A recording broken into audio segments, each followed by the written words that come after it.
উপস্থিত সকল যুব কংগ্রেসের যোদ্ধা এবং মঞ্চে উপস্থিত আমাদের আজহারদা এবং অন্যান্য নেতৃত্ব, সকলকে যুব কংগ্রেসের তরফ থেকে, সুতিয়ান ব্লক কংগ্রেসের তরফ থেকে সালাম, নমস্কার।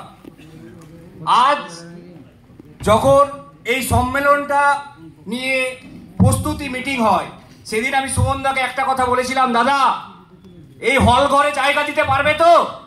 কারণ এটার নাম মুর্শিদাবাদ। এখানে যখন মানুষ জানবে যে অধীর চৌধুরীর নেতৃত্বে একটা যুব কংগ্রেসের সম্মেলন হচ্ছে, এখানে জায়গা দিতে পারবে না। আর আজকে এই সম্মেলনের শুরুতেই আমরা বসার জায়গা দিতে পারছি না।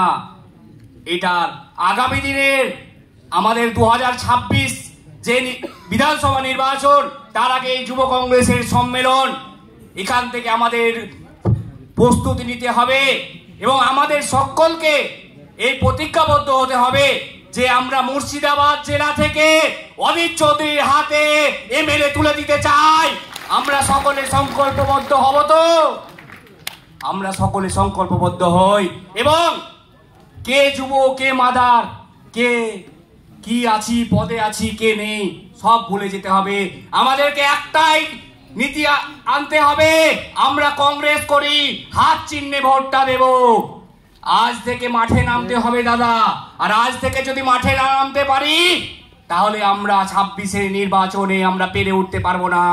তাই যে যেখান থেকে এসেছি, যে ব্লক থেকে এসেছি, ভয় পাবেন না। এখন থেকে তৃণমূলেরা ভয় দেখাবে, ভয় পেলে চলবে না। আমাদের নেতা অধীর চৌধুরী আছেন সর্বক্ষণ, সকলের জন্য জেগে আছেন। আমাদেরকে প্রস্তুত থাকতে হবে, মাঠে ময়দানে নেমে লড়াই করতে হবে। ধন্যবাদ। অধীর চৌধুরী জিন্দাবাদ, তৈদুর রহমান সুমন জিন্দাবাদ। ধন্যবাদ জানাই। এবার আপনাদের সামনে বক্তব্য